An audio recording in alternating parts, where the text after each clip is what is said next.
welcome to another edition of the Powersports Business video chat sponsored by Synchrony.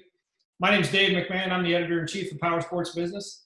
And today I'm really pleased to have with me Eric Osner. Eric is the owner of Crossroad Powersports in Upper Darby, Pennsylvania, right next to Philadelphia, just butts right up against it. And I know there's been some challenges with some dealerships in Philadelphia, in the state of Pennsylvania here as we got acquainted and accustomed to dealing with the coronavirus and COVID-19 life. So I wanted to bring Eric on just to get a little background on how things have been going at the shop. And first of all, Eric, really great to see you. I know we run into each other often at a lot of different trade shows and events. So first of all, good to see you. Yeah, good to see you, Dave, and these crazy times we're having. Yeah, it's, that's to be sure. So yeah, if you can just bring me back to that March time frame and kind of what things were like at the shop, you know, as we battled the onset of coronavirus. Well, we were having actually a pretty good year, and then I believe it was April 19th, the governor shut everything down. I think that was a Friday, and then the Saturday, basically, we closed. Closed for about 2.5 weeks. Then the governor allowed us to do parts and accessories and service curbside just for parts and accessories.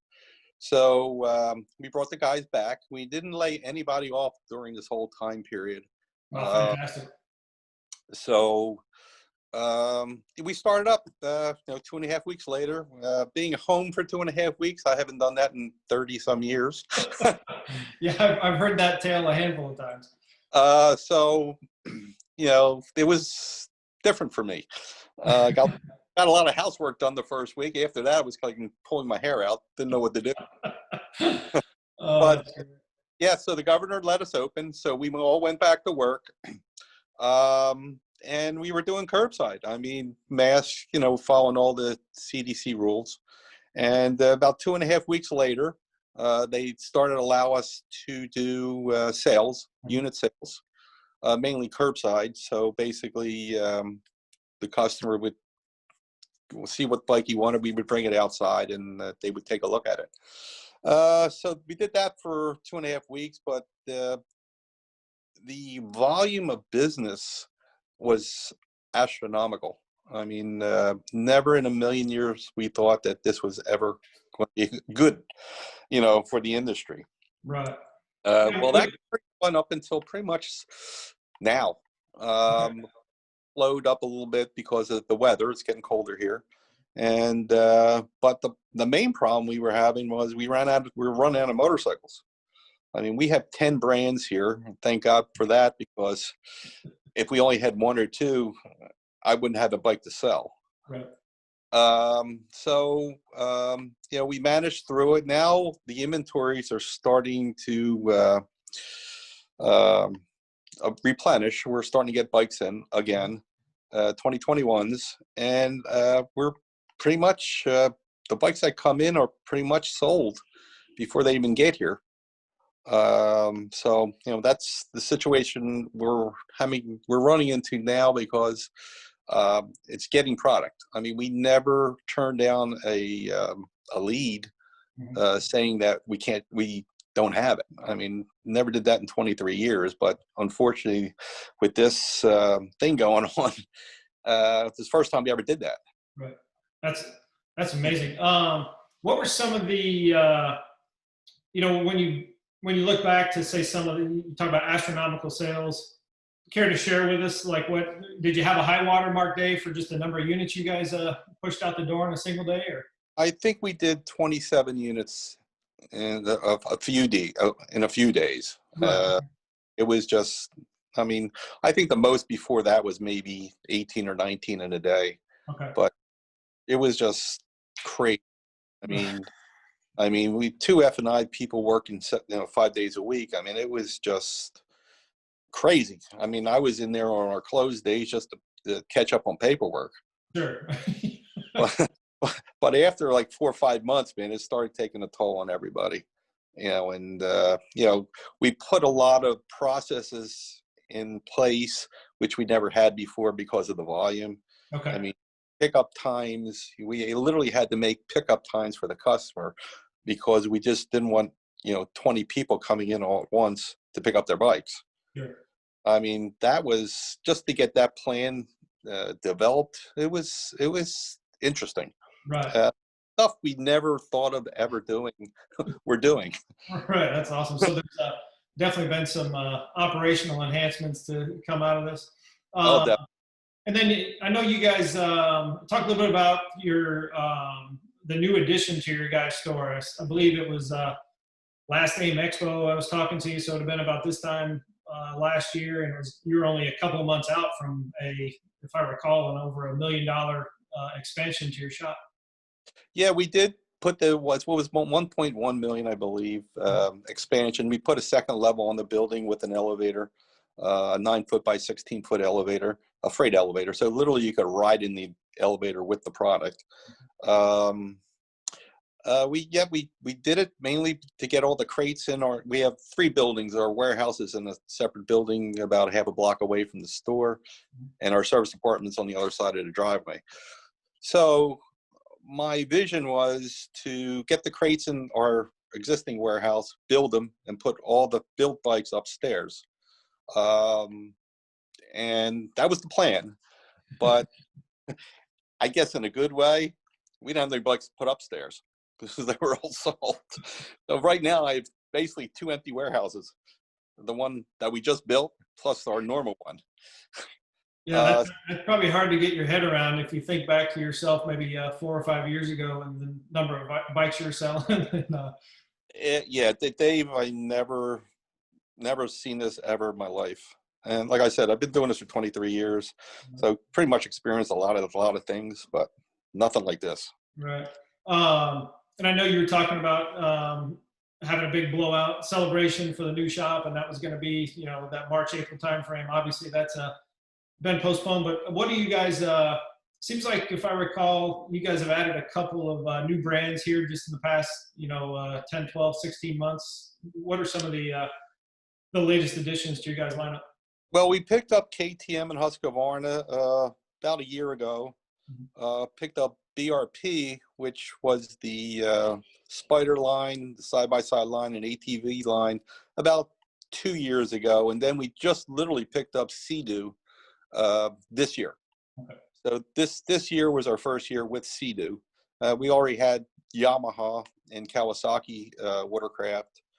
Then we picked up Vanderhall, Okay. which is a segment that we never had, and we just got it to enhance our clientele, bringing different people in, which actually Vanderhall worked out tremendously.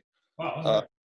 Vanderhall's extremely happy with us for the volume of units we sold during, I mean, we really didn't start selling them until March. So what's that, 6-7 months? And then of course COVID hit, and but we sold a bunch of them, and we're very happy with the brand. BRP really stepped up to the plate, bringing us product, and KTM and Husky were terrific with product. All the other brands, the 4 Japanese brands that we had, they were already ordered before all this happened. So we were just waiting for product to come in from them normally. But KTM, BRP really stepped up to the plate, giving us extra units. Right, yeah, that's fantastic. So with the addition of Sea-Doo, you're well entrenched in the watercraft segment. What was that like from a sheer number of units going out the doors here over that summertime? Well, of course, we sold out of both brands. Mm-hmm. We got shorted on both brands also because they shut down their Yamaha shut down their manufacturing plant, said it's Sea-Doo for the COVID situation. So the whole country basically was out of product. Turning away calls, I'll never forget the one day. I mean, we had probably over 50, 60 watercraft calls, and we unfortunately had to say, I'm sorry, but well, I can't get you one. So now we're taking orders for 2021 product, and that's been going extremely well. Just waiting for product to come in, and so we can sell to the customer. I mean, we got 4 skis in last week, which are pre-sold. I mean, pretty much everything that's coming in right now is pre-sold.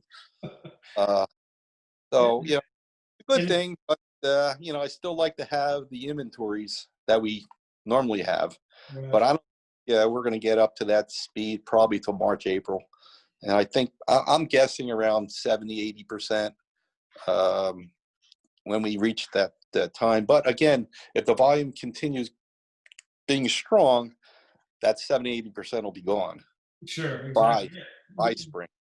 You got that shiny new space to show off, and you got to get some product in there. You can hear an echo in it. That's how empty it is.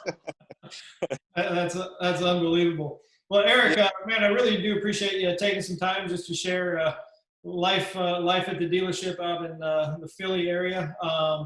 One more thing, I know you guys being not too dissimilar from Minneapolis have had some civil unrest, so to speak, here in the last handful of months.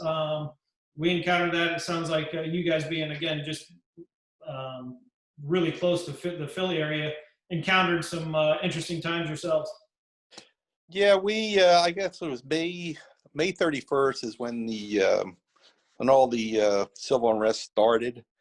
There was actually riots about a mile and a half from us. It's like a street called 69th Street, which they just basically destroyed. And the National Guard was brought down there. All the surrounding townships were bringing all their police down there. So what happened was, I think Saturday night, they broke in about 2:30 in the morning, and our windows in the front are elevated about five feet in the air. So basically, they crawled through the window. They broke the glass, crawled through, and they threw a husk of iron out the window. And we got that back around the corner because they couldn't start it. So the next day, Sunday, about 5:30, I was cooking dinner, and all of a sudden I get a phone call from the alarm company. They're telling me multiple alarms.